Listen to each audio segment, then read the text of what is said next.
Bu videomuzda ben Başak'a Hollanda ile alakalı bir takım sorular soracağım. Ve özellikle ona buraya gelmedeki buranın nasıl hissettirdiği, Türkiye'den sonraki süreçler vesaireler onlarla alakalı soru cevap şeklinde olacak. Öyle hem sohbet edelim dedik bir pazar günü hem de bunu kayda alalım dedik. Belki şu an videoyu izleyenler hani bununla alakalı bilgi sahibi olmak isteyenler varsa da belki onlar için de faydalı olur diye düşündük. O yüzden ilk sorumla başlayayım mı? Başlayalım. Tamam. Tamam. O Bu zaman arada sorulara ben bakmadım. Sadece birinci soruyu gördüm. O da Hollanda'ya yerleşme sürecinde sizi zorlayan yönler miydi? yok. O değil. Hollanda'ya göç etmeye nasıl karar verdiniz? İlk soru bu. Ha. Bu beni çok zorladığı için soruyu öyle algıladım herhalde. Göç etmeye nasıl karar verdiniz Yani Hollanda'ya? Hollanda'ya şöyle Engin Bey, şöyle karar verdik. Benim sevgili eşim çok istiyordu. Zaman zaman bunu dillendirirdi aslında evliliğimiz sürecinde. Hani Başak yurt dışında yaşasak güzel olmaz mı? En azından deneyimlesek ve görsek güzel olmaz mı? Ben hep bu olayın biraz aslında negatif tarafındaydım. Çünkü çok açıkçası benim hayalim olan ya da çok istediğim bir konu değildi. Pek bana göre bir konu değildi belki de. Çünkü yanlış anlaşılmasın, bu tabii ki çok güzel bir deneyim. Hani ama herkes buna cesaret edebilir mi noktasında ben bence cesaret edemeyenler tarafındaydım. Beni oraya bağlayan, ülkeme bağlayan birçok şey vardı. Belki bu biraz da böyle bir duyguyla da alakalı olabilir.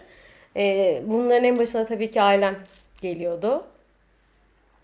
Aile bağlarım kuvvetli, kalabalık bir ailede büyümüş olmanın verdiği o hani e, çok dışarı açılamama duygusu. Çünkü her şeyi kendi içinizde halledebiliyorsunuz.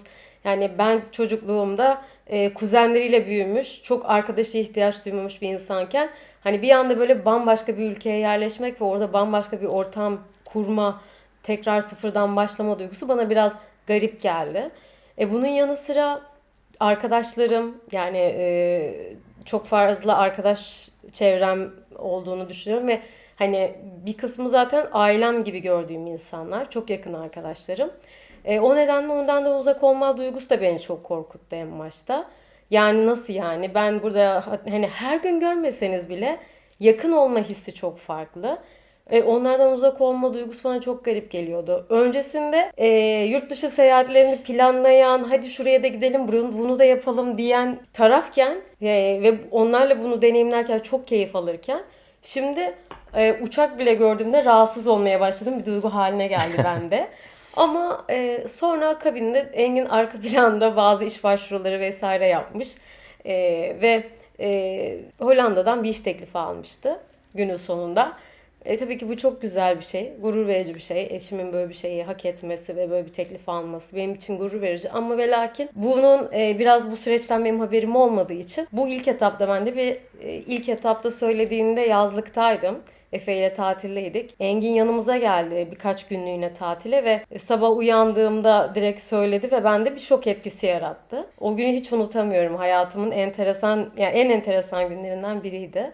Sonrasında yani ben böyle bir fikre asla sıcak bakamayacağımı söyledim ama yani bir tek hani eşime değil, çocuğuma da arkadaşıma da her zaman hani hayallerinin peşinden git ve asla bunları erteleme tavsiyesi veren biri olarak ben ona saygı duyduğumu, çok istiyorsan hani en azından kademeli olarak ilk etapta sen git. Böyle bir sene hem gel biz gelelim sen gel şeklinde bir gelişli gidişli bir süreç yönetelim. Akabinde çok zaten içine sinerse Efe ile biz de geliriz gibi bir karara vardık. Ama hani tabii ki zor bir süreçti. Hani hiç kolay değildi. Hani şu anda böyle anlatıyorum ama bir seneyi tamamladık. Evet, iyisiyle, kötüsüyle, zoruyla. Ama Ağustos 2024'te 11 Ağustos 2024'te artık hep beraber Hollanda'ya Engin'in yaz tatili bittiğinde dönme kararı Resme bir aldık. şekilde Resmi gelmiş bir olduk. şekilde gelmiş olduk.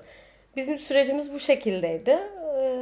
Evet. Böyle. Daha sorularım var. Zaten bu söylediklerinle alakalı onları detaylandıracak tarzda da sorular var. Onlara yavaş yavaş geliyorum. Şimdi o zaman ikinci soruyla devam edelim. Burada tabii Başak'ın anlattığı gibi bu süreç ister istemez yani kendi içinde de yorucu tarafları da vardı ama İkinci soru şu. Göç sürecinde en büyük motivasyonunuz neydi? Yani Hollanda'ya yerleşirken ki en büyük motivasyonun neydi? Yani en büyük motivasyonum sanırım çocuğumun eşit şartlarda eğitim alabilme fırsatıydı. Çok net bir şekilde buydu. Benim mesela çevrede her şeyin çocuklara yönelik uygun olması, işte bisikletle okula gitmesi, okuldan sonra bisiklete binip arkadaşlarıyla güven içinde sokaklarda dolaşabilmesi vesaire. Bu tarz şeyleri biz çocukluklarımızda yaşardık. Hani bizim dönemlerimizde böyleydi. Burada bunu görmek, çocuğumun da gerçekten hani yabancı diline katkısı olduğunu gözlemlemek beni mutlu etti. Ya asla Türkiye'deki eğitimle kıyaslamıyorum. Türkiye'deki eğitim de yani gayet tabii ki yerinde ve olması gereken, ama ne kadar fırsat, yani fırsat eşitliği konusunda bazı soru işaretlerim var. Çünkü eşit eğitim aldığını düşünmüyorum oradaki Türkiye'deki çocukların. Çok fazla farklı faktörler var. Okulların daha çok böyle özel okul, parası olanın eğitim fırsatına erişebilmesi gibi Evet. durumların buradaki tamamen eşitlik düzeyinde eğitim alabilme hoşuma gitti ve bu benim Zaten motivasyonum oldu iki yani. çeşit okul var. Birisi hani Hollanda devlet okul Ha, sistemi. evet. Diğeri de Ama oradaki buradaki özel okul, yani international okul ve Dutch, yani Hollanda okulu kavramı şöyle. Eğer bu ülkede yaşamaksa amacınız, direkt çocuğunuzu Hollanda okuluna verebiliyorsunuz. Ama örneğin bazı ne bileyim diplomat çocukları, işte ülkede 2-3 sene kalıp gidecek insanların çocukları international school'u tercih ediyor. Onun da tek ayrımı, birinin Hollandaca eğitim vermesi, birinin İngilizce eğitim evet. vermesi. International okullar İngilizce eğitim veriyor. Bu nedenle de bu ülkede 2-3 sene kalıp gidecek insanlar haklı olarak hani international okul tercih ediyor. Ama dediğim gibi içerik olarak her şey zaten aynı yani. Eğitim. Evet, o zaman bir sonraki sorumuzla devam edelim. Bir sonraki sorumuz da şu. Hollanda'ya ilk geldiğinde seni en çok şaşırtan şey ne oldu? Aklına gelen ilk şeyi söyleyebilirsin. Hollanda'ya ilk geldim 11 Ağustos değil tabii. Çok daha öncesi Evet, de turist var olarak da yani. gelmiştik bir kere. Turist olarak da Ama gelmiştim. burada bence şu soruyu şöyle sorayım o zaman. Hollanda'ya gelmiş herhangi bir biri olarak değil, Hollanda'ya göç etmiş biri olarak Evet. buradaki yerel hayatı inceledikten sonra seni en çok şaşırtan şey ne oldu? Yani şaşırtmak derken falan gibi bir hissiyat Ya değil ama yani çok çok şaşırdın hani, demeyeyim de değişikmiş yani dediğin. yani şey çok güzel. Doğa yani, nasıl söyleyeyim? Her şey çok homojen bir şekilde. Yani mesela doğa da var. Doğaya erişmek de çok kolay. Atıyorum mesela Levent'teki plazaya ulaşmak da çok kolay. Yani bizde şey vardır ya, bir atıyorum Kadıköy'den Levent'e gidene kadar geçen süreçte sadece bir beton görürsün yani. Hı Ama hı. buradan işte atıyorum buradan Amsterdam'a gideceğin süreçte ormanı da görüyorsun. Canlıyı da görüyorsun. Evet, binayı da görüyorsun ama o kadar rahatsız etmiyor. Gökyüzünü de görüyorsun. Masmavi görüyorsun. Yani Doğayla bu kent doğayla iç yaşamı. içe bir kent yaşamının bu kadar iyi sağlanabilmesi beni Evet. çok yani mutlu eden tarafı ve hani asıl şaşkınlıkla da gördüğüm bir taraf. Çünkü bazı Avrupa ülkelerinde çok kasvetlidir Hı hı. bazı şeyler. Hani hmm, daha böyle eski köhnemiş gelir insan, ama burada hem çok renovasyon var, yenileniyor her şey çok hızlı bir şekilde. Hem doğa çok güzel korunuyor. Hani böyle doğanın, yeniliğin iç içe olduğu bir ortamın olması güzel bir O his. zaman yani aslında özetle şunu söylüyoruz. Yeni ile eskiyi, doğayla da kent yaşamını çok iyi Evet. harmanlayan bir ülke o zaman Bu tarafı evet güzel. diyebiliriz. Yani şu anki çağda da şaşırtıcı bence artık yani. Evet. İşte Şehirlerin bu kadar kaotik olduğu bir dönemlerde. birazcık galiba şeyle alakalı bu. Yani buradaki insanların yaşam kültürü, yani belki atalarından kalan bir şey. Yani hani sonuç olarak çok alan var.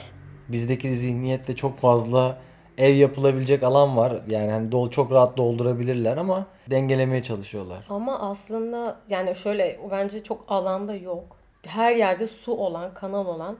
Yani aslına bakarsanız zemin olarak, yerleşim olarak çok bina yapılabilecek bir bölge de değil hani. Ama o kadar güzel de yapıyorlar ki yaptıklarını. Ha, gerçekten bir köşeye dönüyorsunuz, bir kanalın üzerinde bile bir ev var, bina var ama sırıtmıyor. O zaman Bir sonraki soruyla devam edelim.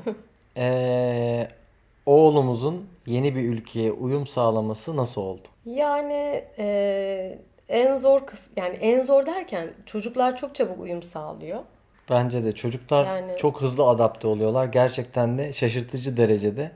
Onların herhalde o e, yani bizdeki kadar kompleks bakmıyorlar olaya. Belki ondan. evet. Belki de çok alabilen bir yaş aralığında oldukları için de her şeyi çok hızlı öğreniyorlar. Ya bir de ben onu şeye de bağlıyorum. Tabii Efe burada okula başladı. Hı Yani hı. sosyal bir çevrenin içine girdi. Hani biz şimdi mesela ne yapıyoruz? Ben zaten hani evden çalışıyorum. Çok fazla açılma şansım yok. Sen hani yine işe gidip geliyorsun en azından. Senin de belki bir daha bir iyi. Ama Efe'de şöyle bir şey var. Efe her gün bir sosyal çevreye giriyor, okula gidiyor, arkadaşların içine giriyor. Hollandalı bir öğretmeni var. Onlar da çok zaten hani nasıl söyleyeyim, kültürü çok hızlı adaptasyon sağlaması için çocukların ellerinden geleni yapıyorlar gerçekten. Bir de şöyle bir şey gözlemliyorum ben. Hani duyduğum kadarıyla, tabii ki Almanya'ya yerleşmedim, göç de etmedim. Ama duyduğum kadarıyla örneğin bazı Avrupa ülkelerinde, Almanya'dan duyduğum kadarıyla hani daha örneğin dil kullanımı konusunda. Mesela örneğin ben kendi adıma bile İngilizcemle burada yaşayabiliyorum. Yani hani bir Flemenkçe öğrenme iş hayatında bir pozisyon gereği lazım değilse eğer şu anki hayatımı İngilizceyle sürdürebiliyorum.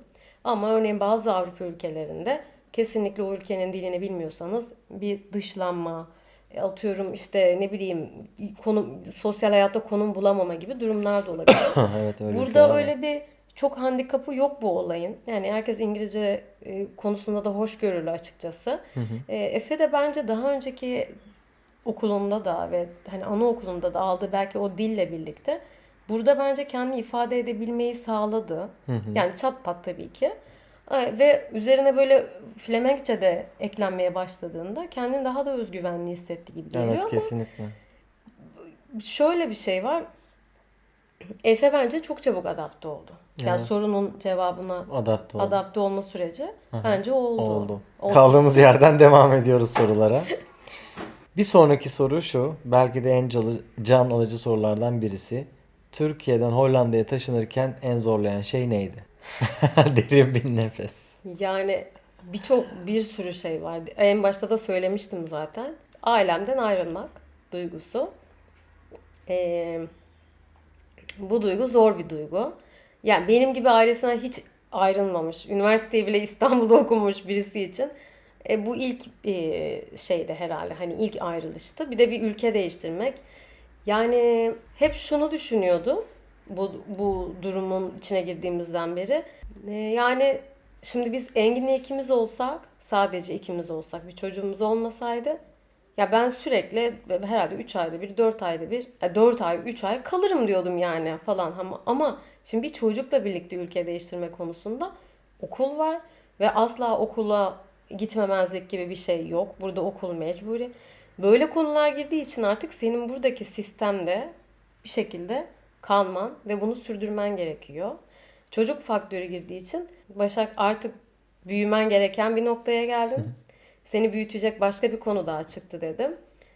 O noktada şey dedim, artık Efe'ye göre hayatının gidişatını yönlendireceksin. Ha tabii ki bu şöyle bir şey değil, yani ızdırap değil, asla böyle algılanmasın.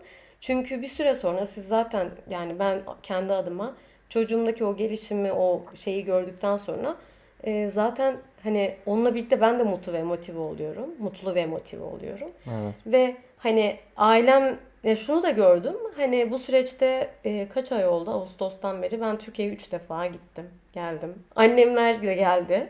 Dolayısıyla bir şekilde gelişlerle gidişlerle aslında o özlemi de yönetmeyi öğreniyor insan galiba. Kesinlikle. Bu şekilde açıklayabilirim. Yani ailemden ayrı olma duygusu benim için en Evet. zor şeydi. En zorlayan şey gerçekten de o. Yani insanın Senin e, için de öyledir benim herhalde için de öyle yani. tabii ki. Yani aile kavramı ve aileden uzakta olma en çok zorlayan şey. Onun haricinde hani insanın kendi ülkesinde ki alışık olduğu şeylerden ayrılması, yani hani o bilindik yaşam ve aynı zamanda Arkadaşlar yani o sosyal çevre de aslında çok Aa, evet. etkileyen şeylerden Arkadaşlar. birisi. Çünkü bu zamana kadar yani doğduğunuzdan itibaren oluşturduğunuz o sosyal çevrenin biraz daha dışına çıkıp hayatınıza belki yeni insanlar soktuğunuz bir döneme giriyorsunuz. Onlardan tabii ki kopmuyorsunuz ama yani onlarla her an istediğiniz gibi tekrar bir araya gelemiyor ya da onlarla o an görüşemiyor olmak zorlayan şeylerden birisi diyebilirim ben Evet. de. Peki, o zaman bir sonraki soru da şu. Hollanda'da günlük yaşam alışkanlıklarınız nasıl değişti? Benim açımdan çok şey değişti. Birine ben söyleyeyim mi? Bisiklet. Bisiklet tabii ya, o zaten bir ülkenin olmazsa olmaz. Ya bu ülkede yaşayacaksanız bisikleti muhakkak hayatınızın içine katmanız gerekiyor bence. Yani şöyle, bu arada çok güzel de bir şey. Yani ben kötü bir şey diye demiyorum asla. Çünkü bisikletle birlikte ben ne kadar az hareket, yani daha önce de evet spor yapıyordum ama ben her gün hareket yapmak, her gün bir şeyin size mecbur etmesi harekete çok güzel bir duyguymuş bence. Buradaki insanların da genç kalmasını ve uzun yaşamasını bence buna borçluyorum ben. Normalde Türkiye'de işe giderken her gün ben tabii ki işe gidiyordum. Yani ofisten çalışıyordum. Ama buraya taşındığımızdan beri evden çalışıyorum. Normalde Türkiye'deyken bazen çok isterdim. Ay keşke evden çalışsam. Keşke, işte Engin çalışırdı mesela. Onlar hibritti. Hep derdim yani keşke evden çalışsam ama burada şunu anladım biraz. Aslında işe gitmek de bir sosyallikmiş. O da yani farklı bir tarafı olayın. Alışkanlığım da bu noktada böyle bir değişikliğe de uğradı. Bunun dışında ne oldu? Markete gitmek. Her gün günde 2-3 defa markete gidiyorum.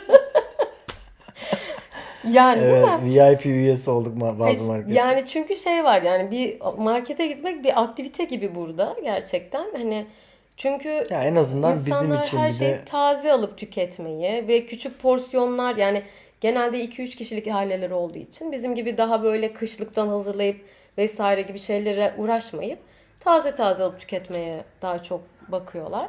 O nedenle de burada bir market alışkanlığı olayı var. bir tane söylediğin, değindiğin noktayla alakalı bir soru vardı. Ben onu burada atlamışım ama yeri gelmişken o zaman onu sorayım. Ee, Senin açından ne peki? Ya da sorunu sor ondan sonra. tamam. Soru şu. Uzaktan çalışmaya devam etmen buradaki süreci nasıl etkiledi? He, Aslında şöyle sorabilirim.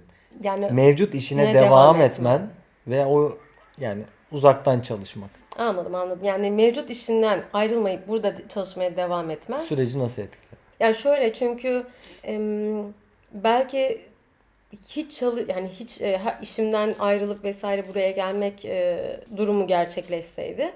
Yani burada bir iş bulamadan buraya gelseydim ve işimde devam etmeseydi, tabii bir süre belki işsizlik dönemi olabilirdi. Tabii ki doğal, o da olabilir. Yani o da normal. Hala olabilir. Ama hani şöyle bir şey var. Mevcut bir şeyin içinde bir sürece girmek, işsizlik sürecine girmek başka bir şey, ama hem ülke değiştirip hem alışkanlıklarından vazgeçip hem bu kadar büyük değişimlerin olduğu bir dönemde işten çıkmak Evet. başka bir şey. Benim Psikolojik olarak. için gayet destekleyici bir konu aslında işimin devam etmesi. Çünkü hem hala Türkiye'deki ekip arkadaşlarımla sanki oradaymış gibi konuşup her gittiğimde ofise gidip oradan devam edebilmem. Ee, Yani şöyle, tabii ki birçok insan şöyle düşünebilir. Niye Hollanda'da iş bulmadın da hani devam ediyorsun gibi. Olayın bu boyutu da var. Bu işe başlarken aslında çok yönlü düşünüyorsun. Çünkü bizim Türkiye'de bağımız kopmadı. Biz Türkiye'de de devam eden ailelerimiz, arkadaşlarımız. Ya belki burada bazı şeyler yoluna gitmeyecek ve tekrar dönmemiz gerekecek. Ve o yüzden yani her şeyi düşündüğün zaman benim işimin burada devam etmesi, Türkiye'de devam etmesi daha doğrusu, beni açıkçası motive ediyor. Yani uzaktan Çünkü çalışmanın da aslında sebep olduğu şey de var mesela, yani zamanı yönetebilme de var. Hani belki ofiste çalışamadığın verim noktasında evden çalışıyorsun. E, Böyle yani. ama şunu söyleyebiliriz herhalde. Normalde o işe, mevcut işe devam ediyor olmak bunca değişikliğin içerisinde senin için tekrardan bir de yeni bir iş ortamı, o işte kendini kanıtlamaya Tabii. çalışma. Yani şöyle, aslında kanıtlamaya çalışmaktan ziyade çocuğum olduğu için zaten Hollanda'da şöyle bir durum var. Yani benim gözlemlediğim ve hani yaşayanlardan da tecrübelerden de edindiğimiz bilgilere göre bir kere yani çocuğunuz varsa, okul çağında bir çocuğunuz varsa ya anne ya babadan birisi mutlaka yani evden çalışmalı yani. Çünkü çok takip etmeniz gereken süreci var çocuğun. Yani okula bırakmak, almanın dışında da bazı etkinlikleri olabiliyor, okulda bazı toplantıları olabiliyor. Ve bunlar hep günün belli saatlerine bölüştürülmüş şekilde oluyor. Şimdi benim burada hem taşınıp hem bu ülkeye yerleşip hem eş zamanlı başka bir şey başlamam zaten beni bambaşka bir kaosa da sürükleyebilirdi aslına bakarsan. Yani bu zamanı yönetmenin zorlaşacağı bir Tabii. süreç de olabilirdi. Yeni başladığın bir işte bu tarz belki izinler almaya çalışmak Aynen falan. çünkü işe yeni başlamışsın, ülkeye yeni yerleşmişsin, Efe okula yeni başlamış. Bunların hepsi bir araya geldiğinde. Yani şimdi şöyle bir şey de var mesela. Hiçbir şekilde çalışmama durumunu da düşünürsek. Atıyorum çıktım. Yani burada da iş yok. Yani İş sonuç olarak bakıyorum. Hani o noktada bile aslında nasıl bir söyleyeyim? şey üretiyor Bir şey olmak. üretiyor olmanın verdiği bir mutluluk da var. Evet. Ve zaten yaptığım iş açıkçası biraz da belki şöyle bir şey. Hala ülkeme bir fayda sağlayabildiğimi hissettiğim bir iş. İhracat yapıyorum. İhracat pozisyonlarında çalışıyorum ve o nedenle de böyle hala Türkiye'ye bir şeyler kazandırabilmenin getirdiği güzel ve his de var. O anlamda mutlu oluyorum.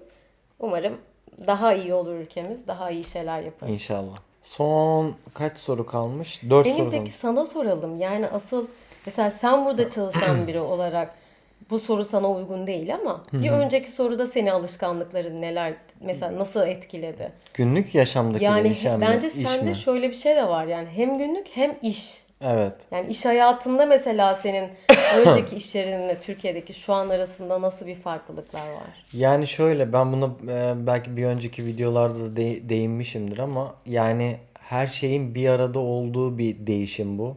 Özellikle hani iş vasıtasıyla geliyorsanız yeni bir ev kiralıyorsunuz, yeni bir yaşam alanınız oluyor, yeni bir ülke, yeni kurallar, onun haricinde yeni bir iş hayatı, yeni bir iş ortamı.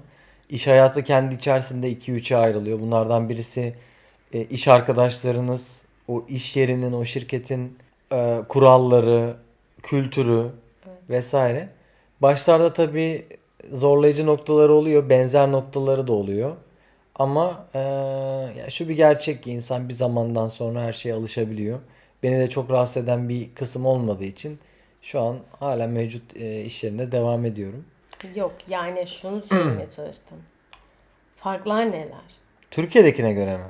Yani Ha. şimdi mesela buradaki Hollanda'daki iş yerindeki arkadaş ilişkilerinle Türkiye'deki Aa, arkadaş okey okey. ilişkileri bunlar Anladım nasıl? anladım. Şöyle söyleyeyim. Birincisi, Hani alışkanlık değiştirme boyutunda dedik hı ya. hı, Mesela orada nasıldı, burada nasıl tamam. gibi. İş yeri anlamında şunu söyleyeyim. Birincisi, öğle yemeği diye bir kavram yok. Herkes yemeğini evden getiriyor. Mesela bu çok önemli bir şey. Veya gidip etraftaki civardaki işte Albert Heijn olur ya da başka bir yer olur. Oradan gidip sandviç ile bir şekilde geçiştiriyor. Hollanda'da bir Türk olarak karşılaştığın zorluklar neler? Bir Valla zorluk zorluk yaşamamış da olabilir. yaşamadım yani aslında. Az önce dediğime de tekrar gelirsek. Yani şu anlamda soruyorum. Mesela şu bir örnek olabilir belki. Hani Türkiye'deki yemek kültürünün benzerinin burada He, olmayışı ve bir evet. Türk olarak Aynen hani belki de. sonuçta Hollandalılar çok yemek kültürü olan Evet, o insanlar. anlamda doğru. Bak o söylenebilir. Bu açıdan düşünmemiştim. Ben hani böyle insan, ırkçılık vesaire gibi düşünmüşüm ama öyle bir şeyle hiç karşılaşmadım açıkçası. Bence zaten çok o kadar çok Türk yaşıyor ki yani hani markette her yerde karşılaşıyorsunuz. Ben tam tersine şunu da söylemek istiyorum aslında. Bazen Hollandalıların gösterdiği o gülümseyiş, o misafirperverliği buradaki Türklerden de bazen görmüyorsunuz. O da çok enteresan. Yani hani yalnızdan Türkçe konuşarak geçiyor. Sizin Türkçe konuştuğunuzu da görüyor. Böyle bir göz teması kurmaya çalışarak baktığınızda böyle bir aman aman hali oluyor bazı insanlarda. Bunlar Ya, genel değil tabii ama. genellemeyelim. Ama hani çok açıkçası öyle bir şey yaşamadım hissiyat ama dediğin gibi mesela ne vardır bizde yeme olayı çok farklıdır. Çok zengin bir mutfağımız var ama Hollandalılarda bu daha kısıtlı. Yani hatta yok gibi. Bu tarz durumlar diyebilirim. Ama bunun dışında Hollanda'da yaşadığım benim kendi açımdan ne var? Mesela sosyal bir insandım. Belki hani sinema, tiyatro vesaire gibi şeyler. Burada onlara çok zaman ayırıyorum. Yani zaman ayırmak da değil. Bazı şeyler arkadaşla vesaire oluyor. Belki onları burada hani tam bir sosyal çevre olmadığı için henüz çok yaşayamamak gibi. Onun dışında çok zorlandığım bir konu yok. Yok. Yok. Okey. O zaman bir diğer soru da şu. Hatta galiba bu son soru. Hollanda'ya yeni taşınacak ailelere ne tavsiye edersin? Yani Hollanda'ya yeni taşınacak ailelere ne tavsiye ederim? Ee, Türkiye'den yeni taşınacak insanlara tabii konuşuyoruz. Tabii ki Türkiye'ye göre daha soğuk bir ülke iklim olarak. Yani soğuk severseniz ona göre hazırlıklı olun demek istiyorum. Ama şöyle de bir gerçek var. Ben böyle inanılmaz hani karların yağdığı ve her yeri kapladığı bir şeyde görmüyorum ama buzlanma çok fazla oluyor. Soğuktan kastımız soğuk hissetme aslında. Yoksa hayata engel olan bir soğuk değil aslında bu asla. Bunun dışında ne diyebilirim? Korkulacak bir konu değil. Çok böyle hani ay ben nasıl yaparım denilecek bir durum değil. Çünkü gerçekten hani buradaki insanlar o anlamda bence çok açıklar. Hani göçmenlere de çok alışıklar. Çok fazla prosedür var ama biraz o hani olayın bence karmaşık tarafı. Yani Engin bu anlamda zaten çok her şeye çok hakimdi. Ben hani şanslıydım biraz. Çünkü o zaten çok biliyordu, çok araştırıyordu her şeyi. Ama ona rağmen bana bile hala çok karışık geliyor bazen. Hani işte bir sürü şeye başvuru yapıyorsunuz. Bir sürü yerden evrak bekliyorsunuz. Bunların takibi vesaire. Bu tarz konular biraz karışık geliyor bana. Bunun Prosedür çok. prosedür çok fazla var. Evet. Bence cesur olunmalı. Ama tabii ki özlem duygusu çok farklı. Yani ona hiçbir zaman çare yok. Her zaman ailenizi, arkadaşlarınızı, dostlarınızı çok özlüyorsunuz. Yani hani o yüzden de ona da hazırlıklı olunmalı diye söylemek istiyorum. Benim Evet. söyleyeceklerim bu kadar. Ama çocuğu olan bir aile ise örneğin çocuklar çok çabuk adapte oluyor. Yani onların süreci anne babadan daha hızlı işliyor kesinlikle. Çünkü ülke çocuk dostu bir ülke gerçekten. Her yerde çocuklara hitap eden hem kapalı hem açık oyun alanları var. Yani soğuk bir ülke olduğu için çocukları kapalı alanlarda da nasıl eğlendirebiliriz kısmı çok iyi düşünülmüş. Bunları söyleyebilirim. Sen mesela ne Ben de şunu düşünüyorsun? söyleyeyim. Ben de birazcık yine prosedürlerden bahsettik. O kısma değineceğim. Yani genel olarak özellikle ilk geldiğiniz dönemde süreçlere alışkın olmadığınız için bazı evraksal şeyler ya da genel prosedürler bazen Flemenkçe olduğu için vesaire. Ya bence orada bir danışmanla çalışmak çok önemli. Çünkü yepyeni bir ülkeye gidiyorsunuz. Bunun hani ne bileyim oturum kartı olsun, banka hesabı olsun, yeni bir ev kiralama süreci olsun vesaire. Bunların hepsi bir aslında bir süreç ve bu süreçlerde de yalnız başınıza olduğunuzda hırpalanma ihtimaliniz çok yüksek. O yüzden yani iş yeri sponsorluğuyla geliyorsanız mevcut iş yerinden ya da hani kendiniz bir şekilde herhangi bir sponsorlukla ya da ne bileyim bir şekilde oturum izni aldıysanız da buradan hani bu işlere hakim kişilerle çalışıp en azından süreci sizin için daha böyle ne derler hırpalatmayacak hale getirebilirsiniz. Diğer türlü çünkü kafada bir sürü soru işareti, bir sürü şey birbirine bağlı. İşte banka hesabı açmak için bir şeyin olması lazım. Bir şeyin bir ev kiralamak için banka hesabı olması lazım. Adres kaydı vesaire vesaire. Ya çok iyi araştırıp sürece çok iyi hakim olmak gerekiyor ya da bunu bilen biriyle süreci yönetmek gerekiyor. Diğer türlü zaten farklı bir ülkeye göç etmenin verdiği o bilinmezlik hissiyle beraber stresle giden ve yorucu bir süreç haline gelebilir. Benim ilk defa gelecek insanlar için en büyük tavsiyem bu olur. Onun haricinde de yani YouTube'dan bazı videolar izlemenin de ben faydalı olduğunu düşünüyorum. Evet. İnsanların deneyimlerinden en azından bir takım çıkarımlar yapmak, ona göre aksiyon almak gibi. O anlamda da kanalı beğeniyorsanız abone olun. O zaman Bu keyifli sohbet için çok teşekkür Ben ederim teşekkür Başak. ederim. Böyle geçmişe gittim ve geldim yani. Geldin değil mi? Evet. Genel bir senenin aslında özeti gibi oldu. Aynen öyle. Bilmiyorum bu seriyi başka şekilde devam ettirir miyiz ama bence yine başka konular üzerinden de konuşuyor oluruz Aynen. diyelim. Ve bu videonun şimdilik sonuna geldik. Bir sonraki videoda görüşmek üzere. Şimdilik hepiniz hoşça kalın. Hoşça kalın.